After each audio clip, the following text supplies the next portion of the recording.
This is an ABC podcast. On ABC Radio Melbourne and Victoria, this is The Conversation Hour with Jon Faine. Welcome to The Conversation Hour on ABC Radio Melbourne and Victoria, digital radio and the World Wide Web. In a moment, you're going to hear from one of the world's leading authorities on anti-Semitism. Deborah Lipstadt is a historian and author. It was her evidence that took down Holocaust denier David Irving in a trial where he sued her and she left him pretty much discredited forever afterwards. But she's also written a book about anti-Semitism, and she's in Melbourne for the Writers Festival and joining us on the Conversation Hour in just a moment. And then you're going to hear from Northern Territory singer-songwriter Ray Dimakarri Dixon, who, together with Moira Finucane, is taking part in an event that's coming up shortly at 45 downstairs. Now, my co-host for the Conversation Hour today is a man whose credentials go back decades on ABC Radio. Back to the days of Roly Parks or Clark and Dawe. Sir Murray Rivers. Or Sir Murray Rivers QC. Sir Murray Rivers QC. Yes. Yes. Your mind's going, John. It's time to retire. Bryan Dawe is a comedian, author, painter, many other creative things. And our paths first crossed back in about late 1980s when his character Sir Murray Rivers QC retired and pretty much stupid old caricature of a judge. I trust you have a good lawyer present, Faine. Was a regular feature on ABC Radio for quite some time back in those days, along with Roly Parks and other things. How are you, Brian? I'm very good, thank you, John. Do you still do Sir Murray Rivers?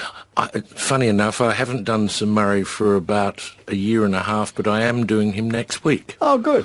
And I've got to remember, I couldn't find my wig because it's been a couple of years. Have moths in it. Yeah, so I had to, God knows what I'll look like next week, but my makeup person's found me another wig somewhere, so that's hilarious because I just stopped doing him because, you know, basically the politicians started looking and sounding like him and I couldn't be that funny. Oh, I think Sir Murray's take on Nicola Gobbo would be fascinating. I'd love to hear what Sir Murray thinks about that. I told you need a lawyer here, bro. I wouldn't. Are we on 7-second delay here if you're going to talk about that business? It would be an extraordinary thing. In fact, it would. Look, but Sir Murray has been, it's 30 or so years, I think Sir Murray's been trotting He around. has, yeah. Both the characters have been going that long. And which means you have been too. And I have been as well. And there were things like, you know, your clothing. I used to wear a stomach thing to make him look big, and now I don't have to. So that was always going to happen. And it's getting to the point I'm not sure I need the wig, though. I'd have to silver my hair up. I've been a bit lucky with that. No, the wig is fine, but the gouty nose, at least, yes, still you have to put on. Yes, exactly. That's exactly. Good. No, but he's still fun to do. And the trouble is the material I was doing 10 years ago hasn't changed very much. And I keep thinking, well, I should change this, but the issues are still there. Yeah. So I don't. Because they're perpetual. They're about power and privilege. Well, exactly. All of those same things. Exactly. And, you know, So Murray's sense of entitlement, I'm sure, has not changed. Sense of entitlement, but also the fact that he talks about the environment, and that hasn't changed. No. So I use all that because I can't think of anything better to write about. That's the same. Yeah. And, you know, national security, of course, just kept getting worse. So and ever since women were allowed to, yes. not just practice law, but some of them have even been made judges. Well, this is the problem, John, when you let these young solicitors in there, you know, I mean, bloody solicitors. I mean, I wouldn't let them near the place, you know. These young types. So this is what happens when you let them in. You know, you do. You know, standards are not what they are. No, they're not. Do you miss the Thursday spot with John Clark, which, very sadly, of course, well, every Thursday, I think Sammy J's doing a great job, but it was such a fixture in our lives. Yeah, of course, I miss it. Of course, I miss it because it goes hand in hand with missing him. And recently, I was asked to, and I don't do it anymore, is talk in public about John. but the ANU put together this first academic study of John's work.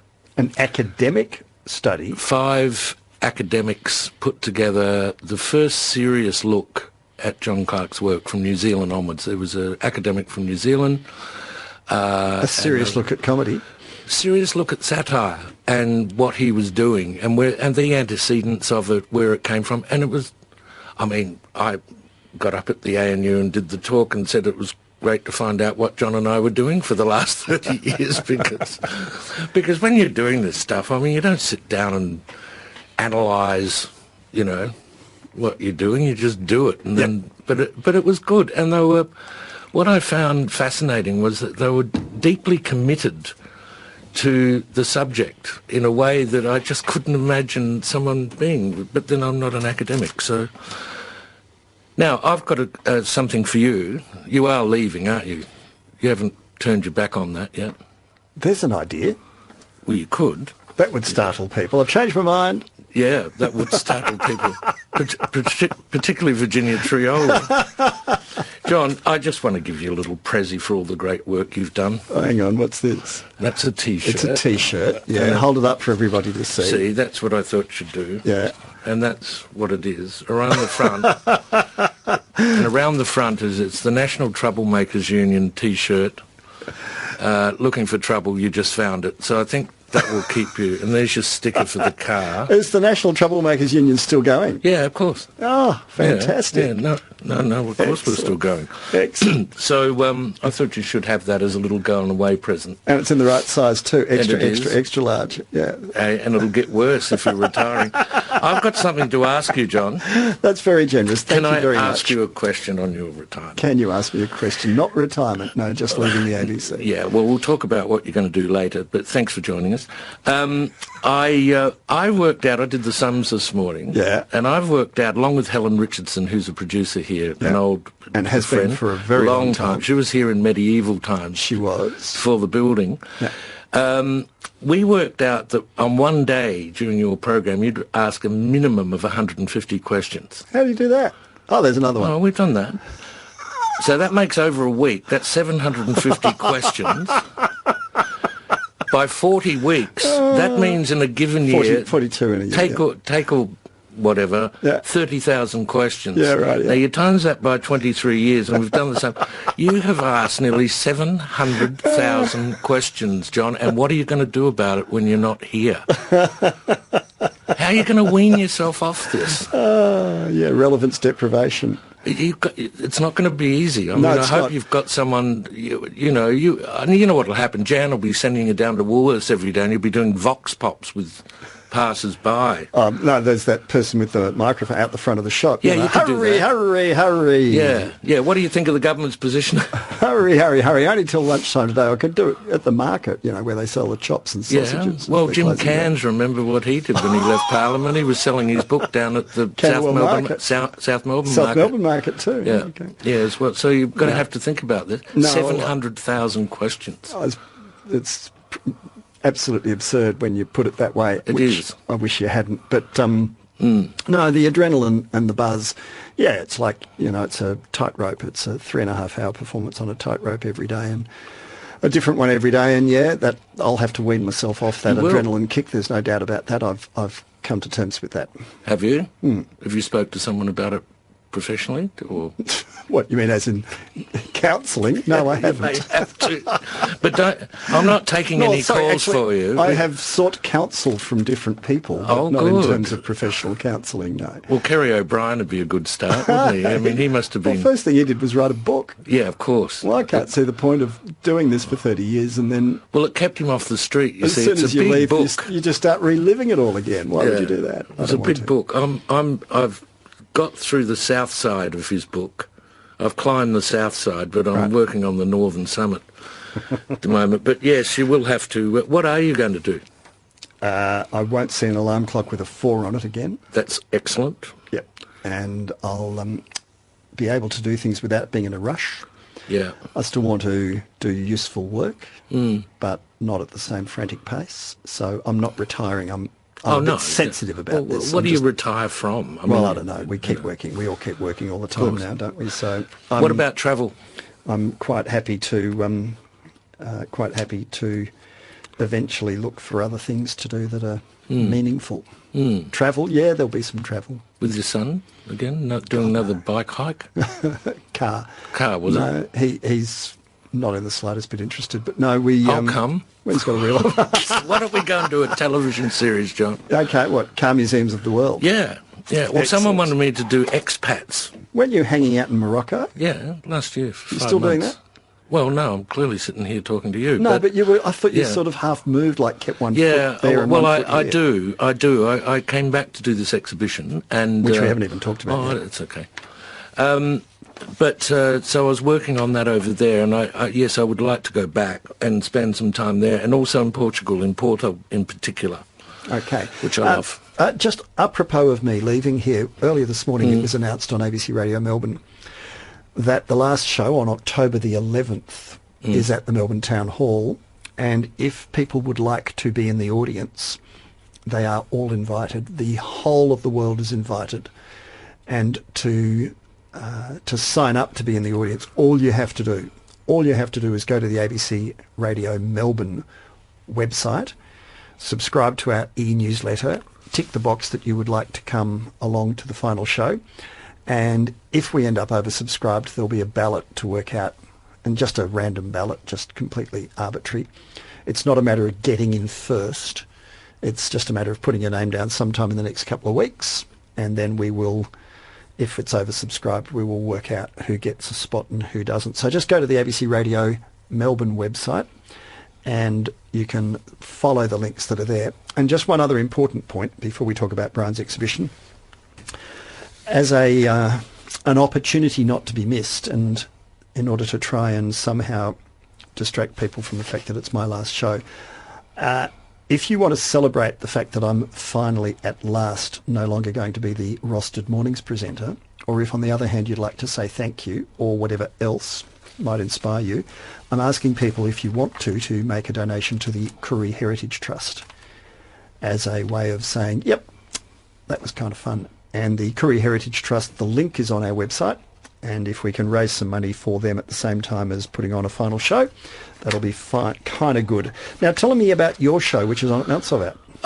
Well, it's my exhibition. It's on, you'll give them the dates, I guess. I don't like talking... September 19 through till all of October and into November. Yeah, it's 2 months. And it's a movement from development out of what I was doing in the last exhibitions last year. I had 3, and it's... They were photographs, weren't they? More photographs, but I was bringing in my painting and drawing, and this one is pretty much all my painting and drawing, and they're big. They're big pieces. And How big? Most of them are 100 centimetres by 75. A couple are 1.5 metres. Whoa. One's 2 metres. And the rest are 65 by 65. So they're fairly big, because the space at Montsalvat's big. What are you painting with? iPad. iPad? It's all done on an iPad. And then you print them out on canvas? Print them out in very good photographic paper. On paper? I don't do it. So you do the whole thing on a screen? Yep. Wow. Okay. Is that fun? Yeah, it's great, because I can rub it out. I mean, when I discovered doing this, and now the painting programs and apps on iPad are incredible, and I just found my way of doing it. You know, I could draw a little bit, and people loved my drawings. So this has just taken it to another level where I can now, develop ideas that I could never do.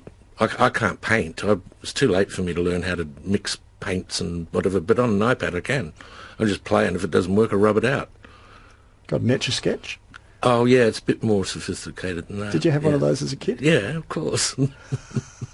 Yeah, I mean, it's a bit like... What I love about it is it's very free, and you can work very quickly with things, and you can leave it alone and then come back to it without worrying about it. Just retrieve it. But congratulations. They look magnificent. I've only got little thumbnails here, but they look beautiful. We'll have to get out to have a look. At Montsalvat, starting in a few weeks, September the 19th until November the 10th, Bryan Dawe, Interlude is the title of the exhibition at Montsalvat in Eltham. 20 minutes past 11 on the Conversation Hour on ABC Radio Melbourne and Victoria Digital Radio on the World Wide Web. In a moment, Deborah Lipstadt, historian and author, global expert on anti-Semitism. Her new book about anti-Semitism is in the shops and out and about. She's here for the Writers Festival and she's our first guest on the Conversation Hour in just a moment. Bryan Dawe inviting you to come to Montsalvat from September the 19th to have a look at his iPad drawings, paintings, call them what you might. Well, they're not really paintings anymore, are they? They're iPad... They're digital artwork. iPaddlings. I suppose digital artwork is this new... I don't know, John. iPaddlings. I just made that up. I like that. iPaddling's good. Yeah. I like that. Hockney, David Hockney is doing... It's very much in that style of David Hockney, yeah. You're not here yet, Deborah. You can't see Oh, I'm me. sorry. Oh, yes. He's Ignore Now, that now last you are. comment. Deborah Lipstadt is the Dorot Professor of Modern Jewish History and Holocaust Studies in Atlanta at Emory University. She's written a book called Antisemitism Here and Now. It's structured as a series of letters to two fictional kind of conglomerate people, one a colleague, an academic, and the other one a student. And it takes you through, in I might say a very conversational style, all of the issues about our troubled world, and in particular the current scourge. Not so much just current, but the continuing scourge of anti-Semitism. Deborah is the historian who went to battle against David Irving, the Holocaust denier, and pretty much, well, destroyed him in the witness box. Deborah, good morning to you. Good morning. And thank you for your work and thank you for your book. Explain to us, if you can, why we need a book right now on anti-Semitism. Well, I think so many people are gobsmacked by this resurgence of anti-Semitism. I don't know if it ever went away. I don't think it ever went away even after 1945 and the end of the Holocaust and the murder of 1 out of every 3 Jews on the face of the earth. But people felt it was only something you whispered in dark corners. You said maybe in a pub after a couple of drinks, at a dinner party, in a very secure environment. But now people feel freer to express it, to express anger, to engage in violence. And of course it's part of a larger phenomenon of the rise of prejudice and hatred in general. It's a subset of that. And you make it clear that it's the flip side of the Islamophobia card. And it's exactly the same as any other attack on whatever other minority or whatever other group in the community is regarded as being vulnerable. Right. At the time. It's very similar, except there is a difference. Let's compare, let's say, anti-Semitism with racism. The racist punches down. The racist says, if this black person, this brown person, moves into our, with our, of course, in quotes, neighborhood, or sends their kids to our kids' schools, they're going to bring them down because they're not as smart, they're not as good, they're there not goes as the capable. neighbourhood sort of game. There goes the neighborhood, exactly. With the Jew, the racist, this anti-Semite, who's the same person as the racist, it's the same, it's no different, looks at the Jew and says, the Jew is smarter, more powerful, more cunning, more conniving. They're going to harm us. They're evil in a way that I'm afraid of the others. I don't like the others. I don't want them around, but I'm afraid of the Jew. And so the anti-Semite punches up. So there's a conspiratorial element in anti-Semitism, which makes it distinctive from racism, for example. And each involves, of course, ridiculous generalisation, stereotyping and all the rest. It's stereotype. You know, I have a colleague who says about stereotypes that you meet the stereotype right in front of your nose while the person is still 2 blocks away. You know, so if it's a black person, you know what they're like. If it's a gay person, you know what they're like. A woman in a hijab, you know what she's like. The Jew.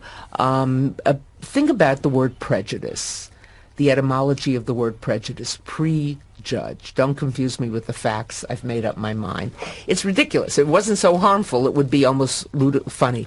The thing I loved about, and I haven't read the whole book, as I told you this morning, but I like the way you were able to do the letter form, because it does give you ability to put some humour into what is not a very particularly funny subject. Yesterday at the Antidote and Festival, I love some of those. Ramona Koval, I know Ramona very well. I'm sure, who was interviewing me, pointed out that in the first 25 pages I have 3 jokes. I know. I thought, there you go. You want to hear one of them? Yeah, go. Okay, so this is one I heard in Moscow in 1972 when I was visiting some refuseniks. People were trying to get out of the Soviet Union. And the guy I was with was clearly being followed by a KGB car. It was open, in other words, to unnerve him. And I said, how do you manage? She said, well, we get used to it and we use humor. And this is the joke he told me. Word goes out in Moscow that a store is getting a shipment of shoes. And because there was distinct shortage, if not non-existence, of commercial goods in the Soviet Union, people line up in the middle of the night to be first in line to get shoes. Didn't matter what size, what style, you get them, then you trade them with others, etc. So it's January, it's freezing. By 6 o'clock in the evening, people are lined up till the next morning. The manager comes out and says, we're going to open in a little while. And he looks at the line. He says, we're not going to have enough shoes for everyone. Jews go home. No Jew is getting a pair of shoes. So the Jews go home. A couple of hours later, we're not going to have enough shoes for everyone. Non-party members go home. So we're not going to have enough shoes for everyone. Non-veterans go home. By the end of the day, there are a few older veterans of the Great War with medals waiting. He comes out, no shoes today, everybody go home. So as two of these guys are walking away, one says to the other, those Jews, they have all the luck. It shows the absurdity of anti-Semitism, the lack of any sort of logic to the thing. Where do you think the rise of this has happened in our time now? What's causing it, do you think? I compare anti-Semitism to a herpes virus, which never goes away.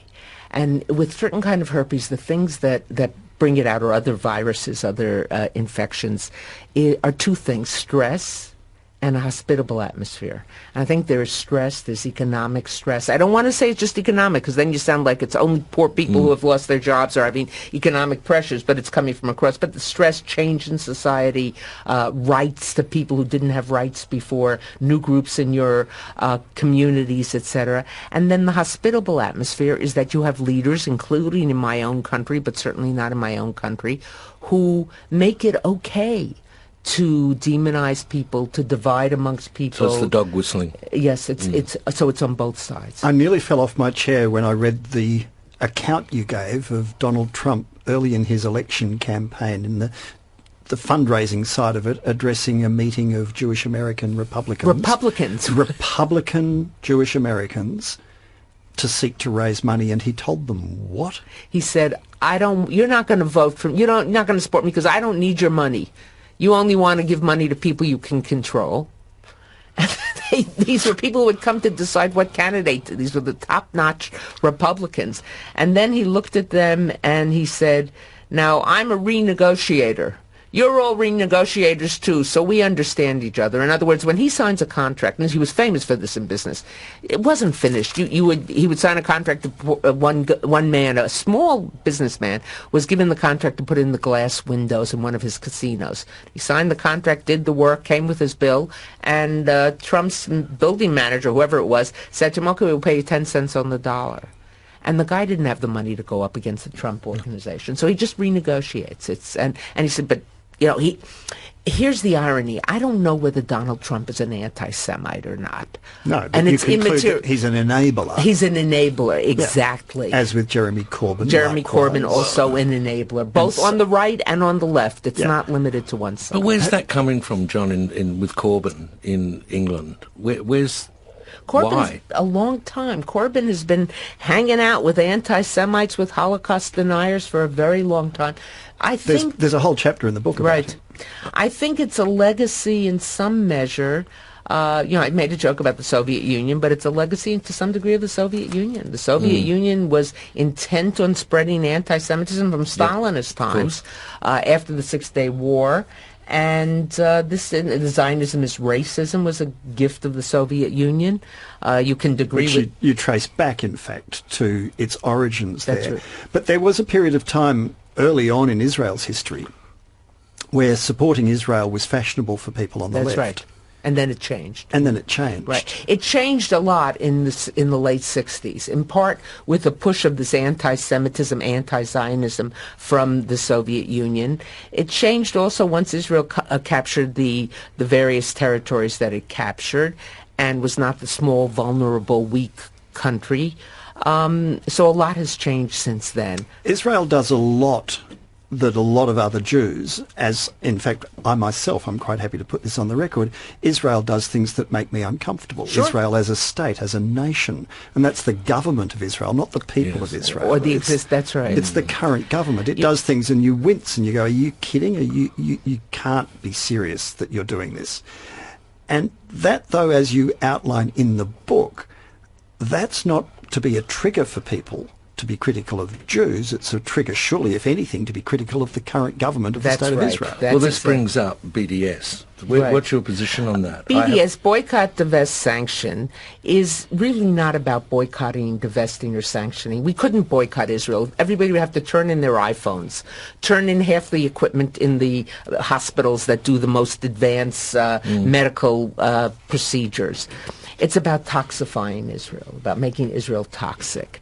I would say if you look at the founding documents of the BDS movement, which are online, and you look at the comments of some of the founders, they clearly want an end to the State of Israel. They have no room for Jews in the Middle East. Having said that, I think there are many people who support BDS because they think it's a way of solving a human rights problem. Well, it's it's apartheid. Right.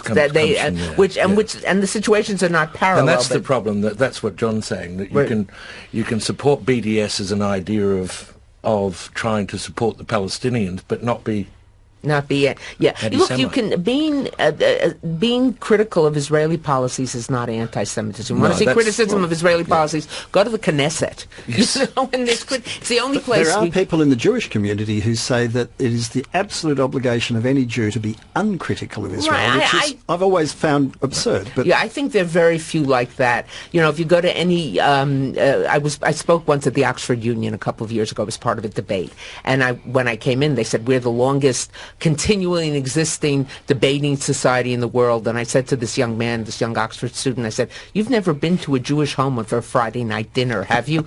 That's the longest debating. Have you ever, Deborah, been the first Jewish person someone's met and they've said to you, I've never met a Jew before? No, I don't think so. They've never said it to me, but I have been with people who haven't interacted that much with Jews. In my first academic job many years ago in the 70s was at the University of Washington in Seattle. And I arrived, I'm in the history department. I'm the first person at the university who has a description in her title of Jewish, professor of modern Jewish history. And the year was going fabulously. My classes had great interest, Jews, non-Jews, different ethnic groups, everyone. I was publishing. I was an active member of the department. Towards the end of the year, a colleague took me out for coffee. And he said, "Deborah, I have to tell you that last year when this position was being decided upon and people were being interviewed and you were being hired and chosen, I was on leave. And it was before email. It was before you could keep easy contact. I came back and I discovered, much to my horror, that we had hired a woman, a New Yorker, a Jew." Then he paused. He said, "But Deborah, you are terrific. You're the best thing to happen to this department." And I was fresh out of graduate school, and I wanted to say, that's the most anti-Semitic thing I've heard. He took the positives and turned them around, but that was one of the prime examples. It was interesting. I was living in Morocco for 5 months last year, as I was saying to John. And, of course, there's a great history of Jews Wonderful, in amazing Morocco. history. The Prime Minister's Jewish, isn't he? Yeah. The Moroccan Prime Minister? Is it the Prime Minister or is this one of his major advisors? One of the foreign minister or one of the two. And the history there is, of course, fascinating because also of America's involvement is the great lie of we don't like Muslims, when the first country to ever recognize America after the Civil War was Morocco, a Muslim country. Hello. But I find that whole history in Morocco of the Jews very, very interesting. It's interesting. Sadly, it's a bit of an anomaly in terms of other Muslim countries. Yeah. If you go to Israel, 52% of the population of Israel would be considered non-white. Yeah. And so many of them are refugees or descendants of refugees from Muslim countries. Yeah. And they're very often the most intractable about making accommodations. So it's a complicated story. In Tangier, there's St. Andrew's, which is a Christian church, and it's fascinating. As you walk in, you look at the altar. Over the top of the altar, it's written in English, Arabic, and Hebrew. Really? Wow. The roof's made by Muslim craftsmen from Fez, and not once in the 7 trips to Morocco I've ever been asked about religion. And I find that's the other thing that's interesting, that this Western discussion about all these things, they don't care who you are. That's right. Not once did I ever get in that 7 trips. Morocco is a unique place. Yeah. It's a unique place, yeah. Congratulations. Deborah Lipstadt is here as part of the Melbourne Writers Festival. She's delivering the John Button Oration, which is titled In the Face of Hatred. It's tomorrow at 6:30 at the State Library. She's also in conversation for the Wheeler Centre with Sally Warhaft, no stranger to this program, as part of the Writers Festival tonight at 6 o'clock. And the book Antisemitism Here and Now has been published here in Australia by Scribe. Deborah, thank you indeed for joining us. You're welcome. Bryan Dawe, also known as Rolly Parks, also known as Sir Murray Rivers, also known as the man whose exhibition at Montsalvat opens on September the 19th. It's called Interlude, is my co-host. In a moment, Ray Dimakarri Dixon, down from the Northern Territory, together with Moira Finucane. They're putting on a show together, and Ray will sing for us in just a moment. 21 to 12 on the Conversation Hour on ABC Radio Melbourne and Victoria Digital Radio, and we have a treat for you. Together with Moira, at 45 downstairs at something called The Rapture, Art versus Extinction. Performing with Moira will be Ray Dimakarri Dixon. He's a Mudburra singer-songwriter from the Northern Territory, and he has generously agreed to perform for us live to air for the Conversation Hour today. Ray, good morning to you. Good morning. What have you got for us? I'll do one of my songs, and it's from one of my new solo album. And it's in which language? It's in Mudburra, in my mother and my father tongue, yeah. And Mudburra is from what part of the territory? It's it's in the Northern Territory, it's sort of north from Tennant Creek, and a place called Elliot, a little town there, and we're located sort of 25 k's out of Elliot, yeah. Elliot is between Tennant Creek and Catherine. And Catherine, that's right, yeah. It's the place most of us just go straight through without stopping. That's correct. And the words that you're going to sing, what do they mean before we hear the song, so we know what it is? I wrote this song. It's based on my country. On we're facing fracking at this time right now, and this song I wrote is for my country. The water, very important for us, and the tree, the whole environment. Thank you. And let's have a listen. This is live to air, Ray Dimakarri Dixon singing in Mudburra. Palawa maru Minyama mura Karila yalima Guri kaina kambarama Kadibali Jala wanana Yolo Omara Wangi kari Pinga Muramana Kola Palawa nyongo Nginya mangora Kuri Kaina Kambarama Abala Kaudara Garin Gari Nginyanga Mura Kadibali Jala Wanana Yolo Omara Wangi Kari Pinga. Oh! Bravo. Thank you indeed, Ray, and staying close to the microphone. Moira Finucane, good morning to you. Good morning indeed. How did you meet Ray, and how did this collaboration begin?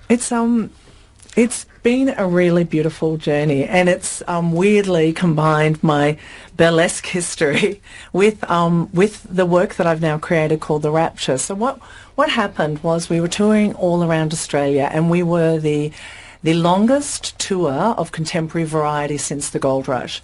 8 months, we went from the Pilbara to Katherine to Tennant Creek and all over the place.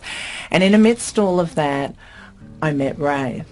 And I was told that there were these two people, Eleanor Naliri Dixon and Ray Dimakarri Dixon, that were amazing. So I had to find them. So I wandered around Tennant Creek like a sort of thin white vampire looking for these two people. Anyway, I found them. Not much of Tennant Creek to wander I know. around. And I had to be totally sun smart That was as that well. half hour. And they sat down in a small schoolroom and they played me a song. And it's the goodbye song, Kumbara.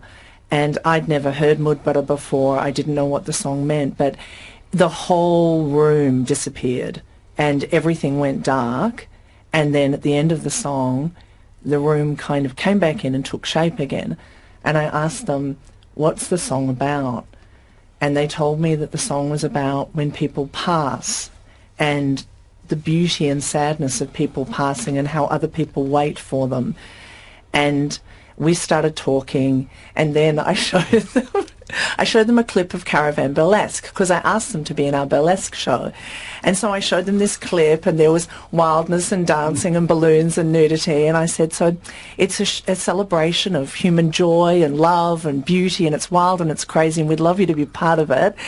And what did you say, Ray? Yeah, what did you make of this I think crazy I might woman? stay in Tennant Creek.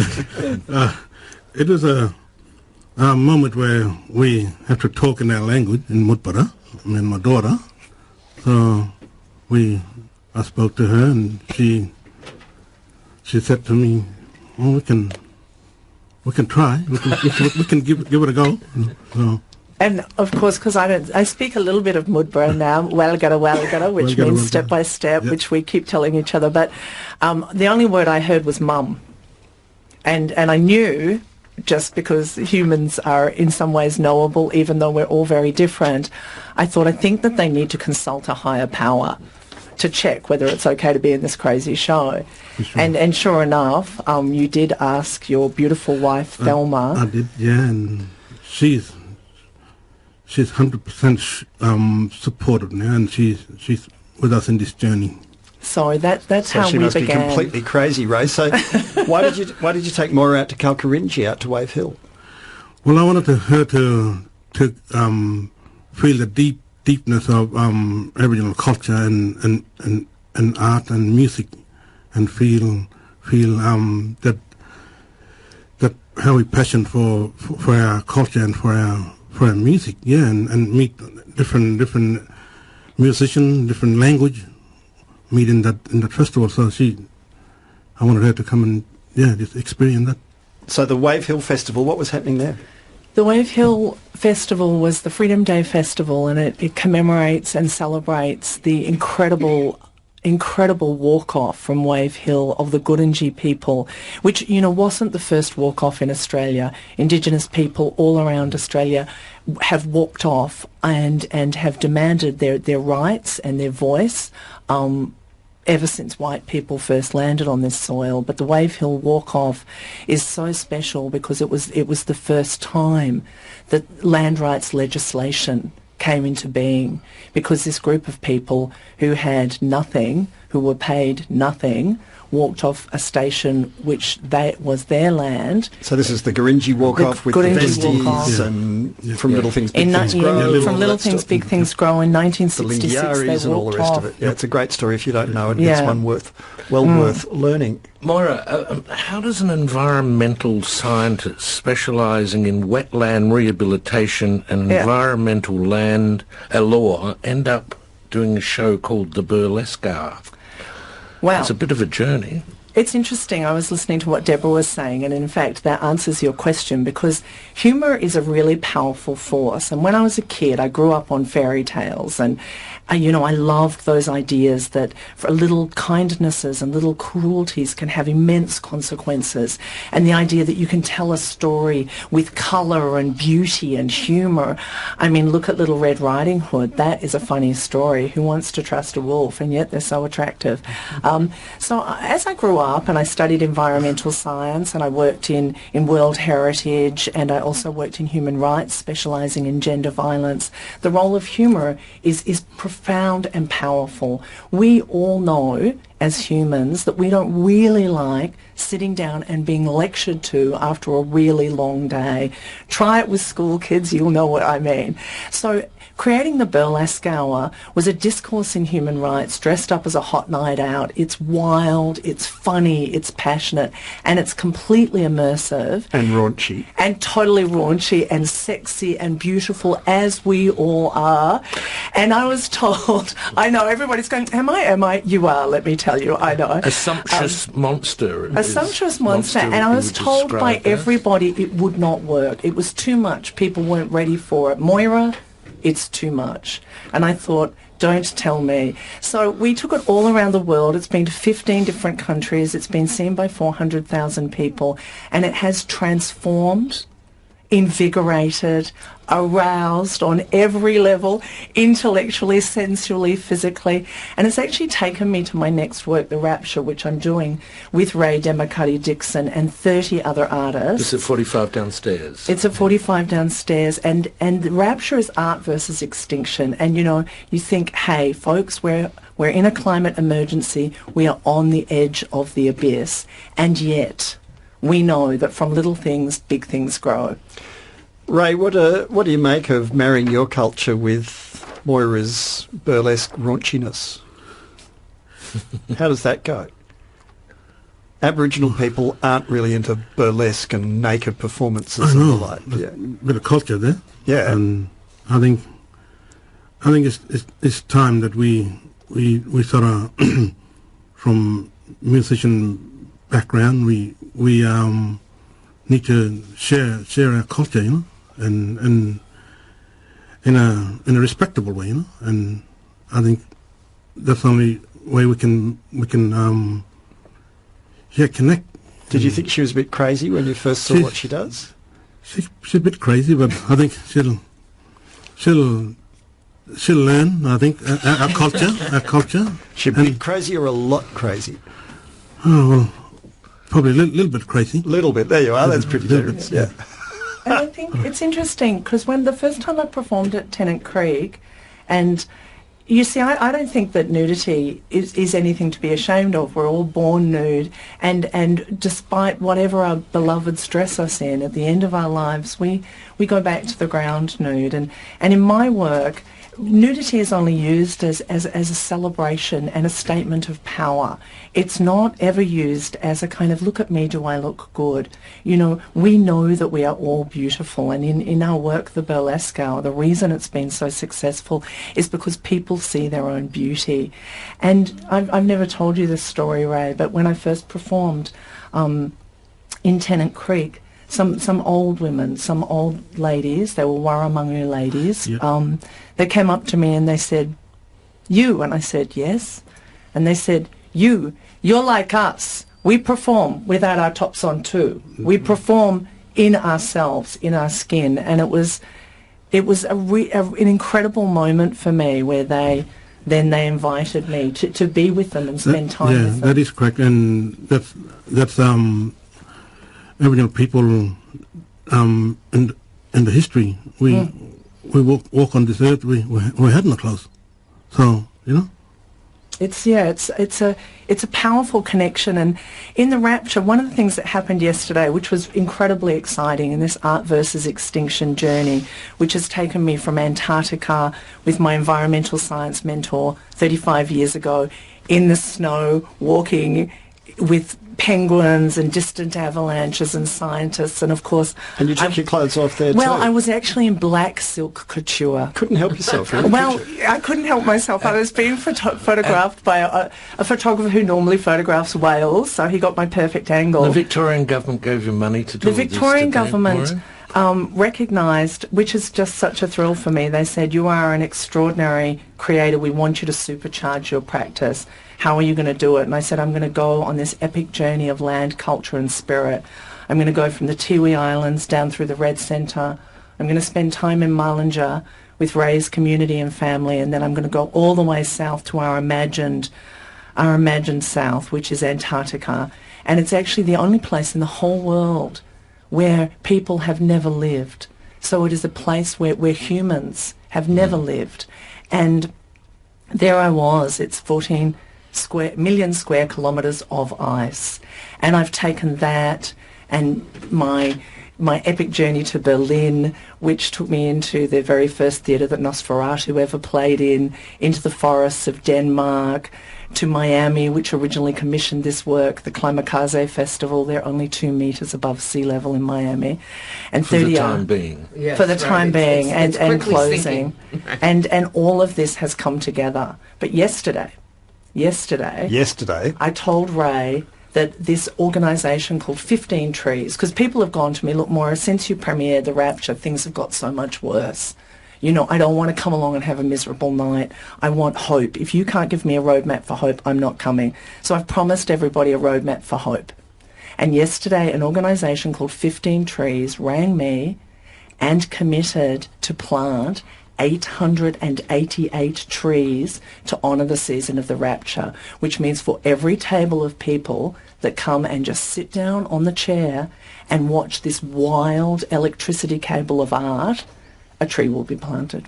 It strikes me that the way you and Ray are collaborating one with the other is a classic way to break down stereotypes and break down prejudice. And it's hard to hate someone or be contemptuous of someone when you know them, when you're up close and personal. And I think, it's a terrific thing. It's not what I expected to encounter in my 48 or 72 hours here in Melbourne, but it's really a wonder. And I've been here many times, but the first time I've heard Indigenous music sung by someone from an Indigenous community, so for that I'm very grateful. It is. Thank you. And Ray, one of the things that you told me about your country when I came, one of the things you told me about your country when I came, about calling out your name to country, has stayed with me ever since. And perhaps you'd like to share with people the word Nuramala and tell them what that means. It's very important for Indigenous across the board, and Nuramala is person who keep up the land, look after the sacred site, and look after things that is very important for us. And so different to a TO, a traditional owner. Yeah. Mm. It's a custodian. Custodian, yeah. So that's like a person who go and look after the area, and the TO is sort of it's got responsibility too, and the TO is play another big role. Different role. Yeah, different role. But the keep up the land is more like powerful one to help to protect the area, to protect the land. Yeah. Ray Dimakarri Dixon is a Mudburra singer-songwriter from the town of Elliot, which is a tiny little stop-off between Katherine, if you're heading south down to Tennant Creek. And he is here collaborating with Moira Finucane, cabaret and burlesque performer, at 45 Downstairs. It's on Wednesday the 4th of September till the 29th. It's called The Rapture, Chapter 2, Art versus Extinction. 45 Downstairs from Wednesday the 4th of September to the 29th of September. Bryan Dawe's work is on exhibition at Montsalvat. It's called Interlude. Starts the 19th of September and runs through till the 10th of November. And Deborah Lipstadt tonight at the Wheeler Centre for the Writers Festival with Sally Warhaft. Tomorrow at the State Library, delivering the John Button Oration, and her book Antisemitism, Here and Now, is in the shops. And for all those of you who have sent in questions for her, every single one of your questions is anticipated, analysed and answered in Deborah's book. In fact, she predicts that people will say the things that you're all saying by your text messages. So for each of you, the answer to your question is in her book. On ABC Radio, this is The Conversation Hour.